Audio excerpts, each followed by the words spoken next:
Yeah, OBS is being picky right now. It just disconnected like 2 times in a row. I don't know Oh what's wow, going that's on. bad. Uh, Perhaps trying reloading it? I don't know. it just reconnected, so I think we're fine. Okay. I'll try to finish up. That's what Okay. we're gonna do. As quickly as possible. So, it just sort of kicks its legs uselessly in the air as it's floating there, and it makes this weird noise every once in a while. And Yeah. other than that, it's not really too interesting. What it's doing, anyway. So Elson is taking notes because he knows the magical ley lines aren't anywhere near, but this thing is still floating. Yep, Hmm. this creature is magical in nature. Perhaps it has a generator within itself that creates magic somehow. You're not sure. You'd have to use some arcana knowledge to figure that out. Well, PT is still working, so. Yes. Hmm. It seems as though if a spell was created elsewhere, it seems to work fine, but if it were created here, it might be weaker. Mhm. There. So as we get to the town, I head to that one monastery. Okay? The little creature sort of just floats over, and it goes, and Look at the girl and asks, "Did it say anything? Cause I can't understand it." she says, "It just wants to know where we're going." Oh, just to my parents, cause well, you don't might not like my dad, but I'm sure you will like my mother. Okay. And she just sort of walks up to the entrance to the monastery, and it floats up after Uh, her. that's the thing. She's not walking all this way. No, DT's just carrying her in one Okay, hand. fair enough. Then the creature's just sort of floating next to you. It's wiggling, kind of like a snake would, but it doesn't have the body of a snake, so it looks kind of funny. So Um, Erson has been curious all this time about it. Just reaches one hand over, and just goes boop to see if it spins out of control or something. it sort of floats off sideways, and then it just floats back to where it was. Kind of like if you hit something and then it goes, woo, and then it goes back to where it was. It's very playful, I can say. Yeah. And it floats in front of the door, and you knock on the front of the door of the monastery. Yeah, yeah. So DT just slowly reaches out with his head and goes like slow knock. Okay. One of the laymen approaches the door, and he or she, it's hard to tell with these creatures, says, "Oh, I thought you guys left." Yeah, we did, but I came across these two. And you see this particular lemon has little glasses that it has fit to its skull shape. And it just sort of looks up at the little creature. And it goes, and the lemon sort of tilts its head sideways and says, "Do you understand this creature?" I don't, but she does. "For some reason I do as well." Oh, well, that's good, And she, right? That's good, right? she looks at it and she goes, "It says perhaps it's your link with the animal thing." As leman look kind of like lemurs, various species. Um, Well, perhaps. Um, Question: have you seen my mother, the one that the skilled swords woman? he says, "Come in," and he opens the door and motions for you to come in. Uh, what about DT? Cause he's quite tall and big. I'll say that if he sort of like goes down into a crawling position, he can get it. I can already imagine it. So he can do it. The doors are slightly bigger than a person, obviously. Yeah. And there's So two doors. So so if it goes he all if the he way. crawls on his hands and knees, he can get in there. So he goes all the way down, sits on his butt, and then just slowly inches forward. All right, fair enough. And the Lehman shows you to where Lugus the Daft is. Yeah, as they're walking, Harrison holds stand of the little girl just to be sure that she is, well, feeling safe. She's sort of looking around, curiously. The creature, the weird white creature, just sort of looking at every nook and cranny, floating there, kicking its legs uselessly in the air. Yeah, so as we get to Lucas's room, Harrison knocks on the door and waits until they are allowed in. Well, the room is open, so you can just Oh, walk up to him yeah. if you want. So he walks in and says, well, hi. And he goes, "Back so soon?" Well, for me, yes, we kind of had to make a detour for these two here. And by the way, he's sitting with his eyes closed, legs crossed. And he goes, "I sense them. So, what do you want me to do with them?" Oh no, not you. I just was looking for my mother. I mean, Oh. told I'm here. And he just sort of stands up. He grabs his cane, which is nearby, and he sets his hands on it, kind of like Yoda might. And he just sort of starts moving his little bony fingers across his little cane and moving it forward. And he starts walking to a different room. The question is if he can sense DT, because he's just waiting outside, just sitting there, completely still. Well, he hasn't said anything, and you haven't asked him. So, Mhm. um, So if he bumps into him, that is something to expect then. either way, he leads you to a different room, and like I said, this particular space has an oriental feel, so it has like the paper doors that separate the different rooms. And he just sort of slides over one of the paper doors, and he walks into the middle of this room, and he holds his cane in the middle of the room, and he says, "Find your space in the room, just stop walking for a moment." So he walks into the room with the girl and lets the little creature just land on him, just to be, well, have him close by, so to say. Okay. And then he just stands in the room and looking around like, okay, we're here now. Yep. And he takes his little staff and he has his fingers over it like this, and he just sort of bangs it on the floor in a rhythmic pattern 2 times. And I'll say that you have a chance to memorize the pattern if you wish. Hmm. Well, let's see if I Uh, can remember. I'll roll a history. History is That's the something most applicable for memory. is I'm decent at that. Let's see. 21. All right. So you memorize the pattern perfectly, and it's sort of like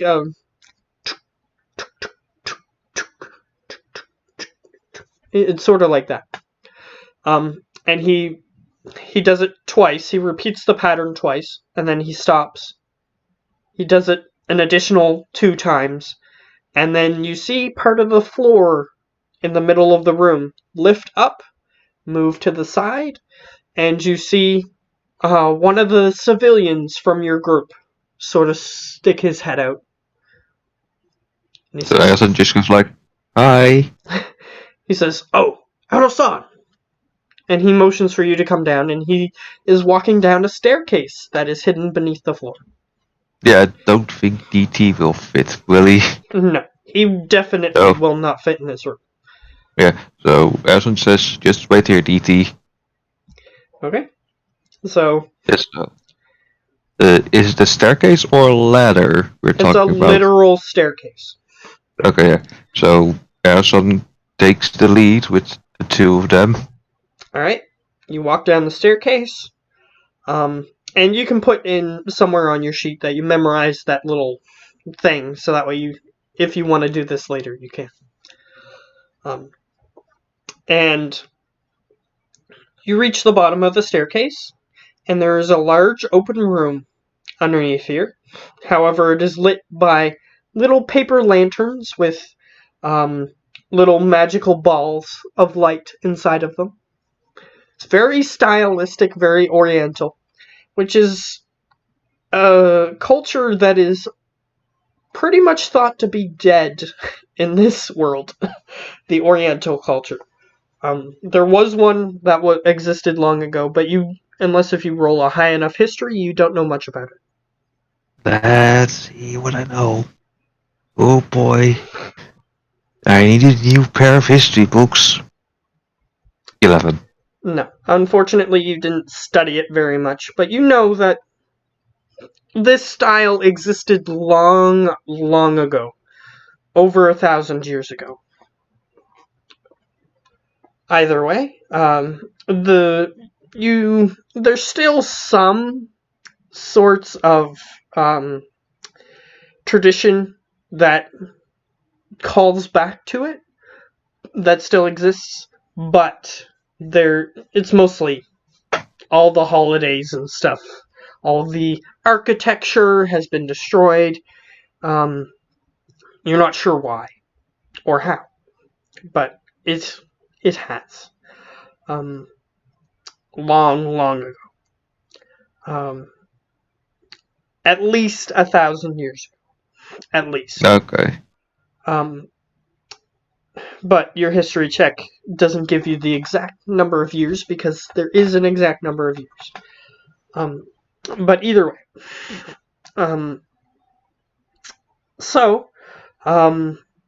They have like even kanji on the paper lanterns.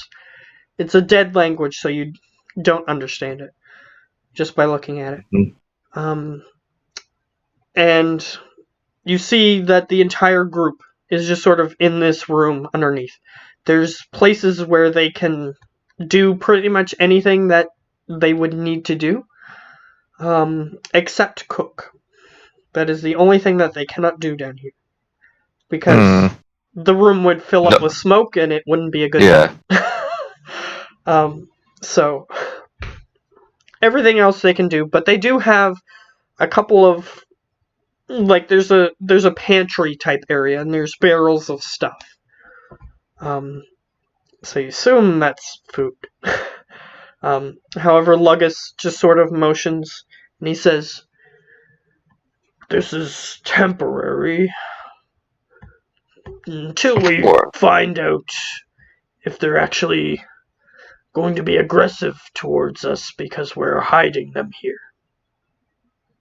Of course, that's understandable. Though I have a feeling that the short one in your group noticed that they were here before we could hide them. That's bad. It's always bad. And I bet my father, the high elf that's a bit more pompous, there was a bit of a problem, I assume. He's dealing with it. We've proven that we can easily deal with him if need be. That's reassuring, also a bit worrying. Don't worry, we won't harm him or anyone here unless if they harm any of us. Well, Erson just kneels down a little and just goes in a hushed voice. If you let him fall on his face a few times to, get that stick out of his butt, it's all A-okay. Well, we can do our best. Good. However, we have put him in his place for now. He's not strong enough to resist us. That's good to know. But yeah, where are they actually? You see them, they're standing at a table preparing some of the food that they have there. So Edison just walks up to them and says, "Well, I came here back on a detour, because I brought guests with me." Your mother says, "Oh, the weird monkey creatures told us that you'd left. Yeah, I had, but I just don't know what they're called. That's the only reason I'm calling them weird." yeah, no problem. Oh yeah, it's this little girl, and he pushes a little bit forward to introduce himself, and this little creature that's on top of my head. Yeah, it's sort of just sitting there. And she goes, "Do you know anything about them?" Well, they are from memory, don't fail me. Swamp and boglands. Yeah, they're from the swamp and boglands all the way down there. I really don't know how they got here, but according to her, they just walked. Yep. That's what she says. I mean, pretty unbelievable. It's a pretty far place, but still. When the weird black thing came over the whole world, it was scary, but it didn't hurt us for some reason. Well, perhaps your little friend. So Cesar And gives it a good he looks at you and he nods heavily. yeah, just perhaps your little friend. He gives it a good rubbing. Yeah, and it nods heavily at you to indicate yes, that is indeed what happened. Yeah, protected you, but yeah, that apparently friend agrees with it. Then he picks it up and then just lets it float in the air. Yeah, you just sort of pick it up off your head and just sort of lightly toss it, and it just sort of floats. And your mother just sort of looks at it, just sort of puts her hand on it, and no, she can't. Your father is going to look at it, and he is going to place his hand on it, but not in a friendly manner, just sort of grab it slightly. Hey, easy. Yeah, it just sort of meeps a little bit, but it doesn't do anything else. It lets it happen because it seems to recognize that something's happening. Because he has his book of spells out, so he is casting a spell. He doesn't need to roll anything. So, he says, "Perhaps I might speak with you in private, Erosan." Sure. And you know what spell he cast. Identify. Yes. Which you do have, but you haven't done that. I was trusting of this thing. I mean, eh. And he pulls you aside, and your mother just sort of... The creature knows what just happened, because it's magically attuned. So, it knows what just happened, but it remains calm for the sake of the girl. And he pulls you aside and he says, "You know what that thing is, don't you?" Well, he usually goes like, well, all innocent, like, yes, I do know, but I actually don't. He goes, "I'm slightly disappointed in you. Don't you have that ability?" And he motions he opens the book and he shows you the spell that he's showed you multiple times that you learned how to cast on your own. It's kind of tiresome that he's showing you it in this way. Oh yeah, if he does that, and Arison's like, it's just so small in this book, and he just casts enlarge and reduces, the book starts shrinking. And he goes, he seems very frustrated, but he knows that the spell will wear off eventually. So he just sort of puts his book in the place where it's supposed to go. It's resting very precariously in his book sling, which is what most wizards have. They have a little, it's like a gun holster, except it holds books. Either way. He So, yes, looks I at you do and he know. says, I thought you would have been smarter than that. Yes, I do know I have that spell, but it showed I could trust it by literally showing me the girl. That was literally not well. It was poisoned. Yes, but also an Oni might show you its child it has hiding, though it intended to eat it. Wait, what? An Oni. Yeah, I hear If your that. I character heard that. doesn't I know what know. an Oni is, you've seen one before as he describes it to you. It Yeah, hangs out around the camp. Harrison hasn't just like, wait, what? That thing? No, luckily, it does not intend to eat her. It needs her to remain alive. So what? They have some kind of link and It is a tulpa. uh. So Do you, as a player, that's know what a tulpa is? no.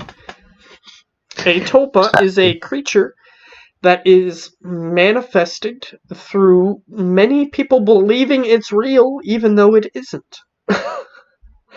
Oh yeah, those things. Now I remember. So this creature keeps the forest safe simply because people believed it did. Well, that's a good thing, isn't it? I mean, people believe it was good, so it is good. Yes, luckily. However, if it doesn't manifest itself in this way, we belief in it will probably fade to the point where it will no longer exist. Well, there are very few people left that actually know of it, and I think the belief of this girl is pretty much, well, keeping it going.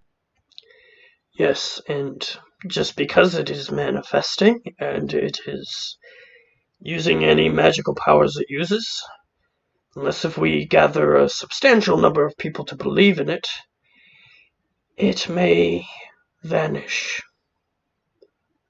Well, it has me, and it has everyone here that can believe in it. I mean, they've seen it. Yes, but if our belief is the only belief, it will continue to weaken. I cannot say how long it will live. Mm, well, If it uses is more it? of its abilities, it will last less longer. I can say that for certain. Well, it's certainly a good thing it's so small, so it can still. I really don't know much about. I think it will make it right. We will know it is getting weaker if we can see less of it. As in, if Oh, we can see through it. well, it's pretty physical, I can say. For And now, I also just shows the inside of his hand. It goes like lots of glitter. yes, it is shedding magic, which is a problem. Mm, well, let's see if I can do Though this something. creature normally would shed magic, probably. Based on its appearance, it looks very childlike, so the children like sparkly things, so it probably does that naturally. But this attribute, which would normally not be a problem, may become a problem. Yeah, I mean, we are far from the ley lines. And that is also true. It is not as strong as it probably was in its native habitat, with everyone who believed in it still around. Mm, The shadow seems to have a magic dampening effect on certain things, and on other things a magic enhancing effect. I assume it is trying to get rid of this creature, so it is probably going to dampen the beliefs within the people it has captured.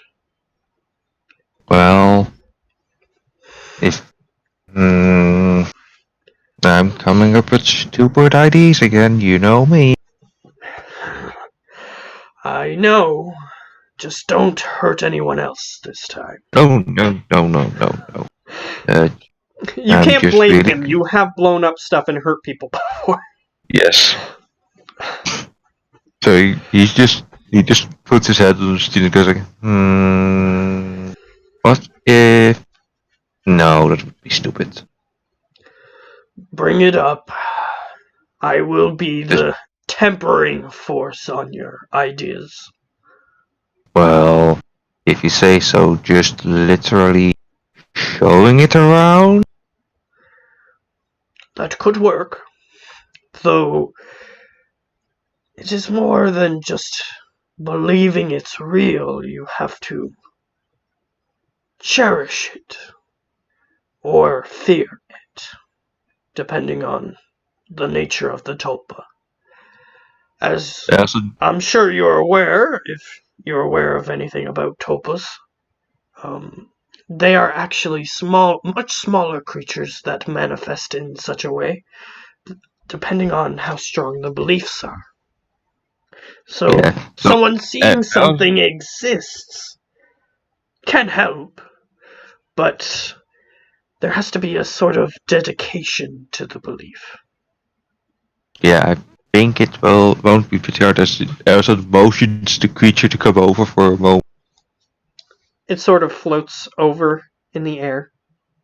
and there says, I think fluffy, petable, cute, and adorable will be enough to do that trick. Perhaps. But if for some reason you think that your trick hasn't worked, I am here for advice. Yeah, so I do know what you actually are, little buddy. He says, that's all he can say. Eh, yeah, that's also a thing. I can't understand it at all. He goes, or your father goes, it speaks the beast's language. As expected. Because the belief is Well, hinged upon people well, there believing that it is is an actual beast. Well, there is one tiny tidbit about that belief. Children can just hear it. Well, that is interesting. Perhaps you can find some children within the camp. We did see some before we got locked down here. As adverse to this situation as I am, I'll accept it until we're sure that the rest of the group are safe. Yeah, I mean,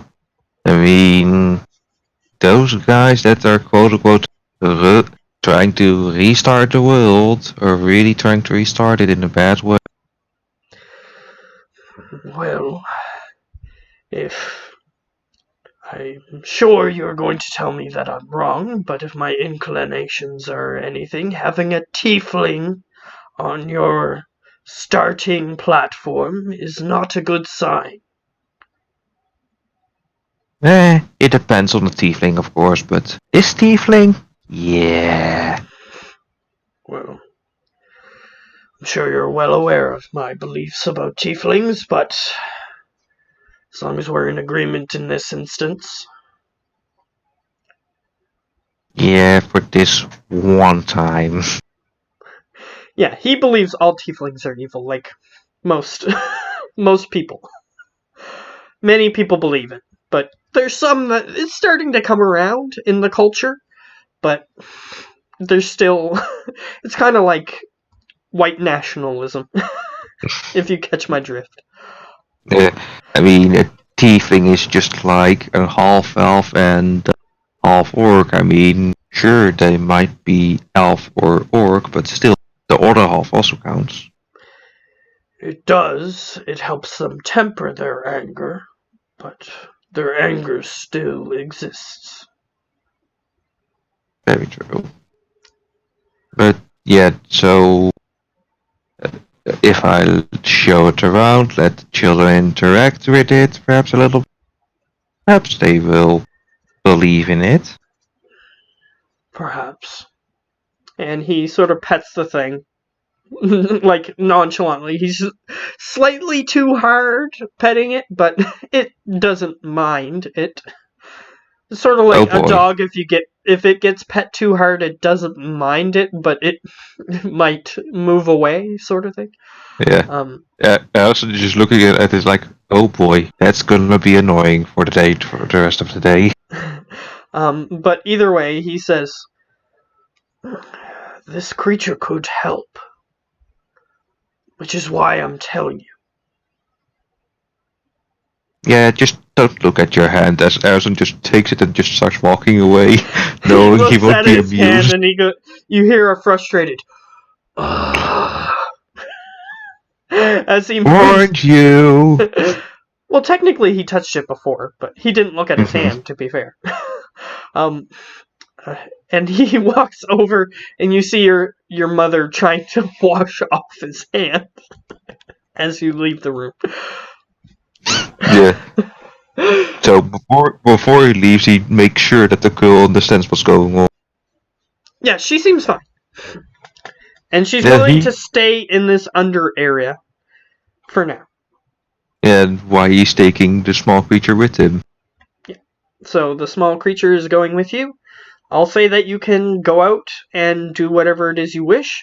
I'll get you to make an investigation check as you're walking this thing around. You do draw some eyes, however, as you're walking around. You're looking for children specifically.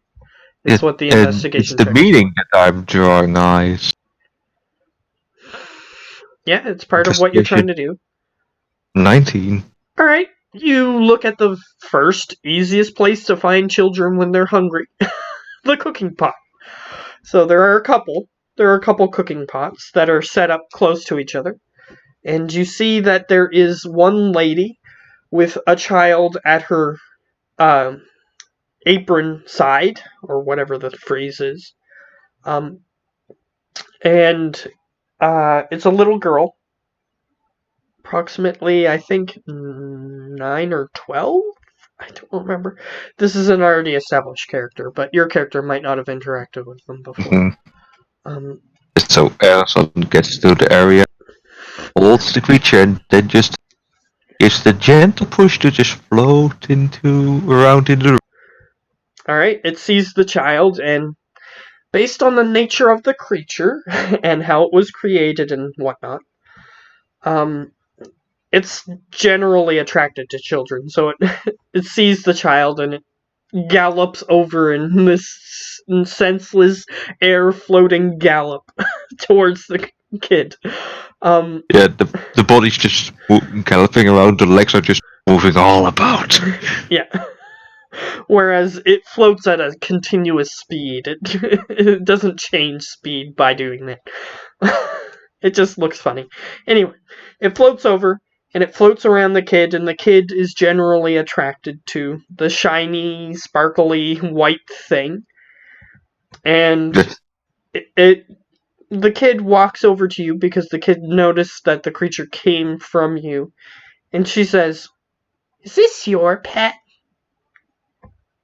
Well, no, actually it isn't, but it's a good friend of children and the forest.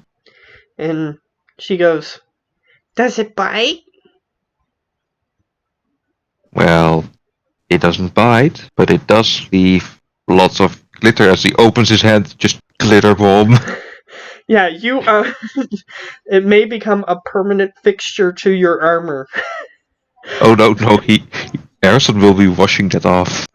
Yes, but it looks like it will be in this moment how much glitter you have all over you. Mm-hmm.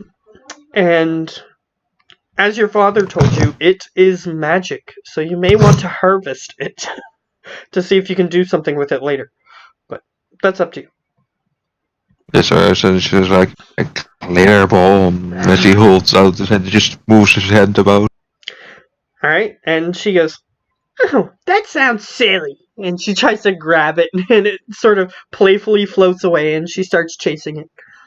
And you see a few other children come out of the woodwork. There isn't too many, which is slightly sad, but it's good that there are at least those few. Approximately 6 or 7 of them. Elson is just sitting on a chair with DT beside him, just watching the children play with the thing. And the woman approaches you and she says, "So that creature is your pet, right?" Well, technically it isn't. It's more like of. You could say it is like a god, but also not a god at the same time.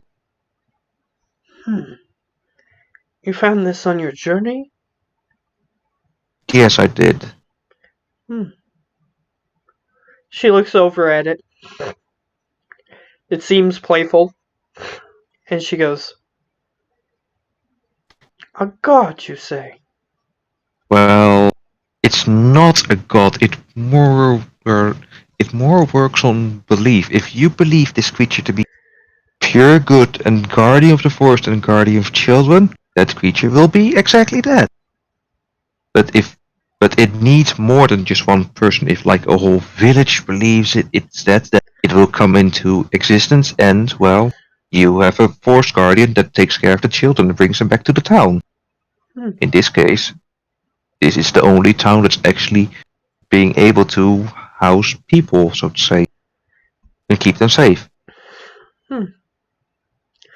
Not sure if I believe you, but seems friendly enough. And if belief Um, is all it requires, then I believe that it is a good thing, because it is playful and not harming anyone. But perhaps if it but spends a bit more time out here, it might gain such belief, if it truly needs it. well, it does need it to survive. I mean, that's the reason I brought it out of here. Oh, I would advise washing your hands because he shows his hand again like it leaves a lot of glitter. Strange. Never seen such a creature. Yeah, as I said, it's literally made of belief. If, well, don't start believing in this if you, for example, imagine that a cork can attracts all metal around it and can become like a super gigantic robot that will protect the city. Well, you have your giant guardian. If the whole city believes it, that is. What you're saying sounds like fairy tales or nonsense. Well, as he points towards it, there is your fairy tales and nonsense. She looks at it. She's in thought. Basically, from a normal person's perspective, believing in something doesn't make it real, but in this case it does. So it's kind of a hard concept to grasp. It's a very unique creature. I mean, if you give it a good belief, good things, it will be good. If you give it bad things and bad belief, it will be bad. Hmm. Neutral, of course, neutral. Hmm. I think I read a story about such a creature once. Although, as I've said, it's very hard to prove that such a thing would exist. There's again points to it. There it is again. Perhaps this is why this creature exists, because children truly believe in things that they are told. And they were That, told of such a creature and they made it real. mm, that's very true, but it also needs belief from, well, multiple people. I mean, without them, well, it literally fades out of existence. Hmm. Sounds very sad. It does. So that's Well, why I'm I having can it bring out and some about people right now. around. I mean, I am They call me the lunch lady. I do cook Well, meals to keep most of the working folk going. just spread the info about it and make sure it's good and not like something scary or something. Hmm. Wouldn't want to have this giant fluff ball changing into something scary. Yes, and that actually brings up an interesting point that I didn't consider. Um, since it is in such a weakened state, if people believed in the creature, but they believed incorrect things about it, it could actually change it to be those incorrect things. Um, so that is an interesting point, which Yeah. I hadn't thought So of and is now a mechanic. I will ask the girl that I found it with, since she is one of the original people that actually thought of. All So right. that people will have the correct belief about Hmm. it. So the things I do know about it is a protector of children and it's a forest guardian. She says, perhaps that might not be necessary. Uh, Oh, uh, and she reaches to her side and she takes out a bunch of blank pieces of paper that are bound by um, thread in 3 places. And she says, I've always wanted to write a story for my child. Perhaps now is the time. well, perhaps it is. And she walks over and she goes over to the little girl. Um, The little girl is still oh, yeah, the there. other little girl is still there. But Yeah. since it can communicate to the kids, she's going to ask the kids. Oh yeah. So before she leaves, he goes, "Oh yeah, before I forget, uh, adults can't understand it, but animals and children can understand it." Hmm, I'll keep that in mind. And she That's good. walks over. She was just going to study it until you told her that. But Mhm. now she can actually ask the kids about it.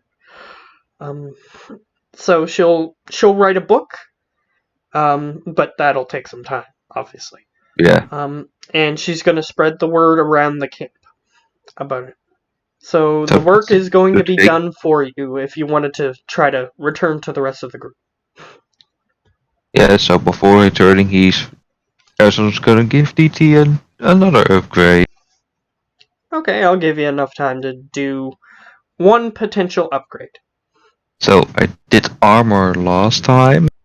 Hmm. Time to have the brass knuckles fully upgraded to full dark iron. Okay, it'll give you some extra attack, Hmm. damage, as in damage. Chance to hit, you would have to modify it in a different way. So you can modify it to have a slightly higher chance of hitting, or you can modify it in such a way that it does more damage. So I do still have a bar of iron, a bar of pure electrum. Okay, yeah, you Yeah, can that would you can still. use those. Yeah, those two are going for the hit chance and the dark iron for the damage, of course. Okay, so you're gonna try to do both, is what I'm hearing. Hmm. Okay, it's gonna raise the DC Oh boy. if you're gonna do both. If you were going to do one, it would be lower. Well, But he's taking. Yes. but if you want both, roll a tinker check. Here goes nothing. 17. All right, and I'll get you to roll another one since you're trying to do two things. Don't fill me now, hopefully. 29. All right, and um, I forgot to say this before, so I'm gonna decide for you, unfortunately. Um, No. so I was gonna say which one are you doing first, but I forgot to ask you that. Okay, great. So, the hit chance is increased by 1. Okay. That's However, that's the 6 to damage 7. the Oh. damage is increased by 2 dice. You get an additional 2 dice. Oof, oof, oof, oof, oof. Seriously, oof, dude. Do you want to know how much? Well, it's 2 dice. I'm willing to give you those 2 dice Yeah. for Do damage. you know how much damage I can do now? Holy hell. But here's the last question. It doesn't matter. It's not affected by this. Did you want to incorporate the sword into the damage? Oh yes, the sword was already incorporated, but the sword can be Since you're melted down. improving it, now you can try to do it more. Like, put it more incorporated. Then I say yes. Alright. I need you to roll an Arcana check.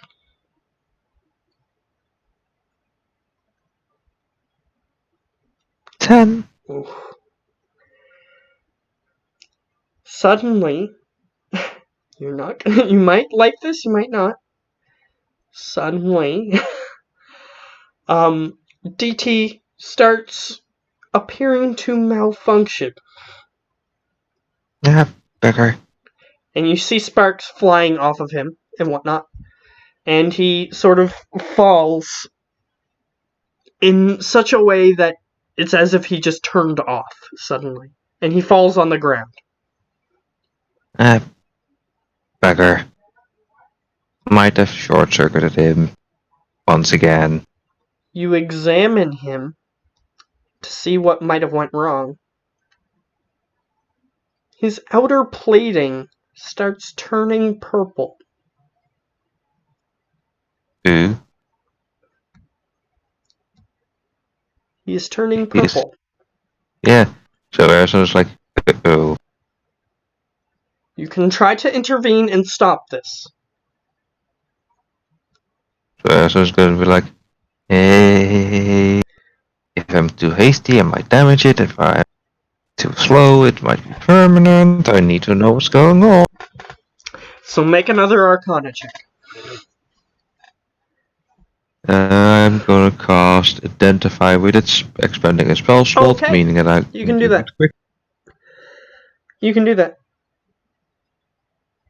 with Arcana or just Identify. Just the Identify will replace the Arcana check if you wish to use Arcana. But you're going to Yeah, have because to this. use the spell slot in order to do it fast enough. Yeah, yeah, I do. Okay. So, remember how I said there was a demon inside the sword? No, There is. oh fuck. DT is being possessed. Nope, nope, nope. Big fat nope. So, yeah, the purple aura is the demon. Yeah, so it's like, nope, nope, nope. Okay, so you can Open try up to the. stop it. You know that it is demon possession. Mm-hmm. So, do you have anything that can prevent that immediately? Because if you do, use that. If you do not, there are other ways that you can try to stop this. Pop open that hand and just go yoink. Okay. I'll get you to make a tinker check. 30. Okay, yeah, you managed to get the sword out of there fast enough. And you see the purple energy just sort of back into the sword. So Forcefully. Erson just waves his finger at it and says, "Don't you dare do that again now." And remember, the demon that was inside the sword just made you feel sick. It made you feel sick before. Like, It gave you the feeling of everyone you know dead, and it just made you want to vomit. So Elsa just looks at the sword and says, "You know, I could just drop you off into the deepest, darkest ocean and just let you fall to the plane of water, and no one would find you." You say that, but it doesn't respond in a voice or anything. The Yeah, only no, thing it you can need do to. is if you're holding it, it can convey feeling to you. Yeah, Elsa is gonna be like touching it with one finger, like. Yeah, you just get a sudden flash in your mind of your family dead with the little girl crying over them and the little white thing having its guts all over the place and yeah, Elsa just got. it's just a Elsa quick just flash play. of all these images.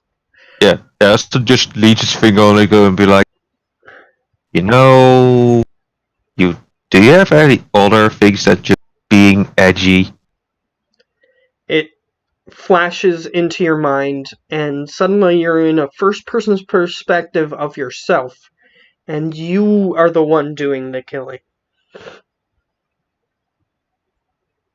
So he just goes like, great, more edge. And he starts trying to bend the sword, trying to give it some of his own medicine. Okay, since you are still in physical contact with it, I need you to make a wisdom saving throw. Wisdom saving throw, hooray. Net. It tried to take over your mind just now. Just release it to go and be like, yeah, fuck you too. He, he gets a pair of tongs, just picks it up with that. Now he can And do you anything see with the me. tongs are starting to turn purple. Mm, wooden tongs. The That tongs will are work. turning purple. Doesn't matter what substance they're made out of. It seems like it's very desperately trying to. Seems like whatever you did when you were trying to incorporate it into DT caused it to want to possess something desperately. So yeah, I'm gonna wrap it up into a blanket, then that blanket in another blanket, so that it can't. It's not in physical contact with that second blanket. Okay, I get you.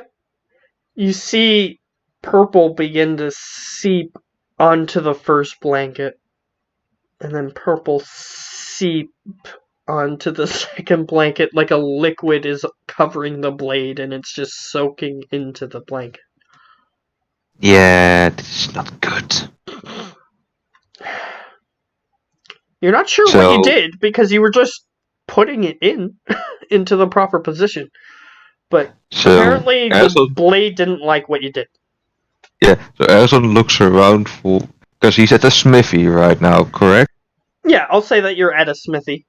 So you're close enough to So, something.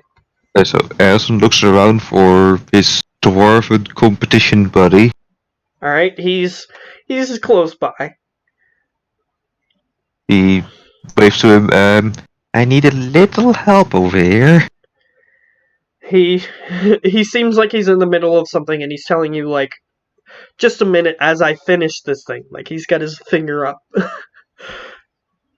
Elson just He gives a doesn't finger up. realize how desperate the situation is. Elson just leaves it on the floor, just waiting for the dwarf. Like, yeah, this is not something fun to deal with. And he takes 10 minutes. He takes his time finishing what he was doing because he doesn't realize how important this is. And he comes over and he says, "What you been needing?" Whoa! And he looks at the floor, and the floor is just seeping out like a puddle on the floor. This purple essence is just leaking everywhere. Yeah, just what I thought as well. So Elson, as soon as he saw the puddle, quickly picked it up with the tongs and tried to put it into a barrel. Suddenly, it disappears. Like it's like a liquid that is gelatinous in in consistency, and it just sort of seeps back up into the sword as you pick it up from the ground because it's no longer in contact with the ground. And it starts seeping quickly into the tongs again. And he says, "Whoa, whoa, whoa, whoa, whoa, what is this?" And he's pointing at the sword. Yeah, Elsa just drops it into the barrel and says, "You know, Death Slads? Well, that's one of their great swords. And that sword is possessed by a demon." This is not good. I know. But we can still do something. Do you care if it remains in existence? The sword? I don't. The demon? As long as we can kick it back to where it comes from, no problem at all. Okay, the sword is... what were you doing with it? And he looks over at your construct and he says, "Oh, you were trying to put it in there." Yeah, I mean, quite the oomph, if you know what I mean. Well, we can still try. This is not the end all be all. We can still fix this. Well, I wouldn't want my automaton to certainly have the conscience of a demon. Get it into the forge. Do it. Are you... Okay, get into the fort, he says. Okay, so once you put it in the forge, he takes out a large smithing hammer and he says, "We can show it that we have more power than it in this moment." And you see that the purple isn't spreading into the coals of the forge, almost Yeah, as if it can't spread into the fire. oh, well, that's good. And he just takes the smithing hammer and he just smacks into it. And you hear a slight noise as he smacks it into it. And he says, "We can show it that we have power over it. It may resent us later, but your construct isn't going to care." Oh, believe me, it is already resenting us. "But your construct has no feeling toward it, so it cannot prey on its mind." Well... He says, Oh, ignore that, that was misclick. he says, "It may be able to comprehend you and take orders, but it doesn't have feelings in the way that we do. That's Unless if very I'm true. misunderstanding." Well, he Harrison just walks up to DT and just opens its head. Yeah, I gave it quite some way to remember stuff. "That is fine. Does it experience emotion?"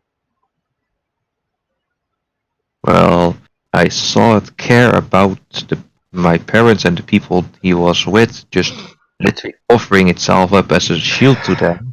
He walks over and he puts his hand on the memory core, kind of slightly too violently, but he's gonna roll something. Eh? Someone's like, eh, eh. Oh, okay, great. So he goes, "You didn't program any emotive protocols in it. It was just doing a defensive protocol." So Harrison's just looking like, And he says, uh. "You don't even know your own machine." And he just sort of slams the faceplate back on. And he walks over and he just starts slamming the smithing hammer into the sword in the forge. I do, but what the hell did you do? Sorry? You're asking him what he did? Yeah, what he did to DT, like, what the hell did you just do? I was just examining its ping, its protocol engine, or whatever that thing is that you call it. You have a His, soul cube in it. yeah, well, Or an arcane cube, technically. yeah, Because it's yeah, not technically a soul. It's yeah, not a living so, creature. those were his memories, so he closes up and then opens the chest plate, just showing the whole core that keeps DT just, working. He says, yes, this is a construct. It is not a living creature. Yeah. My biggest and proudest work yet, and, I tend to keep it. It doesn't have a soul cube. That's the important part. You didn't imbue it with a soul. No, no, that's far too far from the ethical norms. Well, say that to the old dwarves. As he slams the hammer into the thing again, and he says, you haven't seen a Warforged, have you?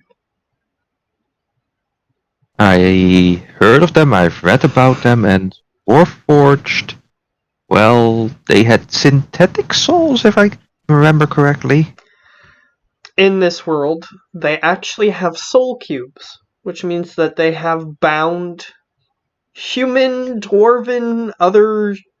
As soon as something dies, they take the soul and slam it into the soul cube, so that way it has feelings and thoughts and things. However, it loses any sense of what it was before.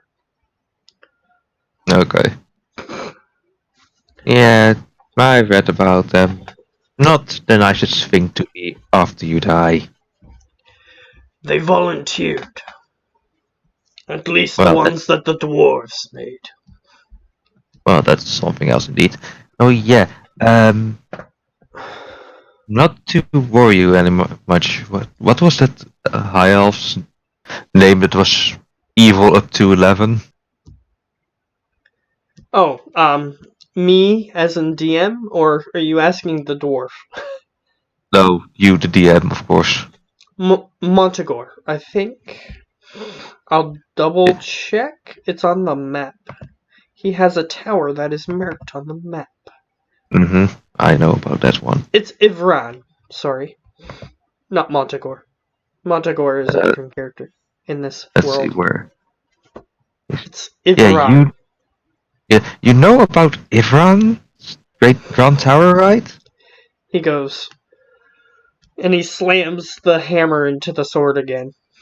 And he goes, well, not many people on this material plane have not heard of Ivran.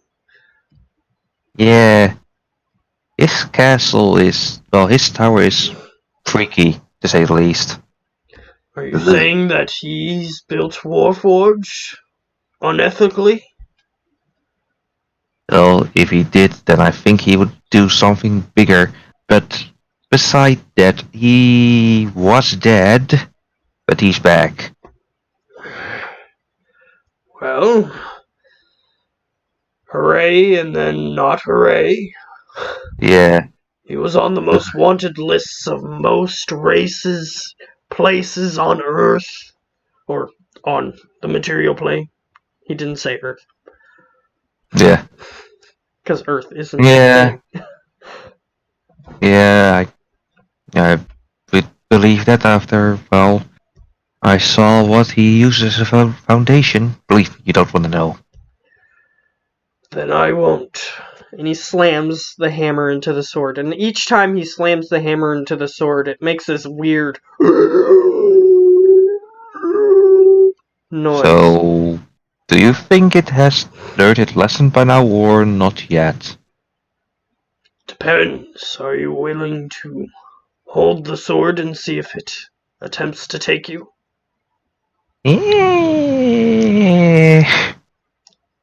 I need it rather to not. remain stable long enough for you to properly install it in your machine. Well, let me ask you this. How well can you knock me out in just a few blows? And he just keeps hitting it. Because he knows that he can't. Yeah, so Erwin just wants to be safe. He doesn't want to be the guy that goes on a rampage and kills the whole town. Yay! Oh, yes. yay! It showed you visions of what it wants you to do. Mm-hmm. So, he hits it for another, hour and a half on and off. And he says, "I think I am finished. It is exhausting, but not only that, I think I may break the sword if I put it under any more pressure." Yeah. So in that time, Arizona has been bringing him drinks and food to, well, keep him in good shape. Yeah. He takes some of it, but he is, now that he's stopped, he's definitely consuming the rest of it. Just enjoy. I'll be working on, well, getting this thing into DT. Alright, you grab the sword.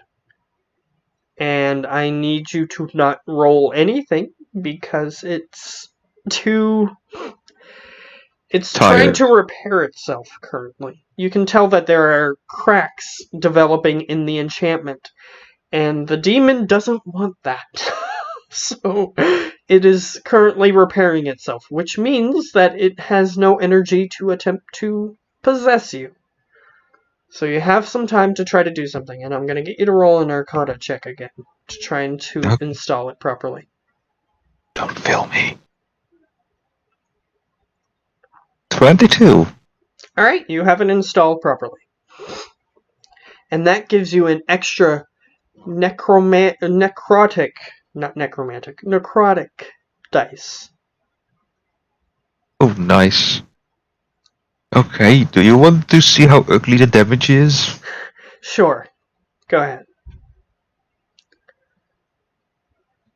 So that includes 3d10 D10. and then 4d6. 4. Yeah, that's pretty good. It's a pretty good Yeah. attack. And not only now is it spiked, but he can push the sword forward to make it look more menacing, which is what causes the more damage. Oh boy. I've given an upgrade. So it's just sort of inside his arm, and when he moves it into a fist, he can put his arm straight, and the sword just comes out of his fist, and he can just sort of swing it. Or punch with it, like he was before. Mm-hmm. However, there will be a spiky sword that will hit them before the rest of it, which is what causes the extra damage. That is pretty painful, yes. And by the time you finish installing it, DT, sort of like a perhaps slightly living creature would do if it had a new appendage installed on it somehow. He sort of tests the limits of it. It pops out slightly and pops back in and pops out. And he's just sort of looking at it. And while you see him doing this, you see that the sword is completely repaired. However, it's not attempting to possess him anymore. So, the sword repaired itself while you fixed it into place. So, since I already wasted enough time to need to have a day to catch up, let's finish up DT. So you close up his arm properly, and he is ready to go. Although, since you noticed that weird demon can potentially possess him if it gets angry enough for whatever reason, that may be something that you'll have to look out for. Well, I guess it will be happy enough to be able to spill some guts. Yeah. It likes killing things, so if you make DT kill things, then it may be placated, at least for a while. But if you just set DT on a shelf somewhere, expect him to come back trying to kill you. Oh, no. DT is never going to be shelved. Yes, but if you don't get him to attack things for a while, is what I mean. I mean, if the I mean, the demon should know when DT is on low hit points that it's pretty hard to have something survive and fight at the same time with low hit points. And that is another thing. If DT is going to be destroyed, the demon will attempt to possess him again. So that's just something to consider. So yeah, I still Considering have... the sword is now part of DT. So it's going to have a vested interest in keeping DT around. So if it gets super low hit points, I'll roll a dice, and whatever comes up on that dice, if he gets possessed, then you're going to have to deal with that later. But it will probably kill the enemy in front of it. Oh boy. So, that's just something to consider when you're messing with evil things. Sometimes evil things happen. Yep. But either way, we'll say that you start on your journey back. And well, I did say that it would take another day. It's late at night. It's not safe late at night. So the one thing I can do is give it one final upgrade. Okay, what do you want to do? HP increase.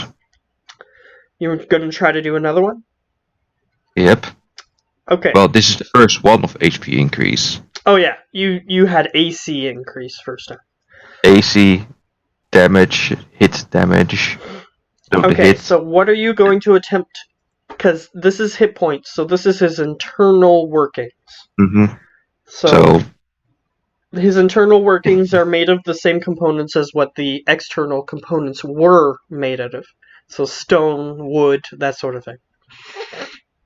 So the iron stays, but I have pure electrum and the iron brass bar. Okay. So what are you going to replace with what? Well, you got stone and wood. So what are you going to replace the stone, and what are you going to replace the wood? The stone for the pure electrum, the iron brass with the wood. Okay. So he's going to have a nice shiny green interior at this point. So I'm going to get you to roll a tinker check. I've got a strong green interior. Tinker. 30. Alright. You managed to install them properly. And that's what you gain. An additional 30 hit points. Okay, now DT is stronger than me. In hit points, because now he is 97. Yeah. I'm willing to give you that.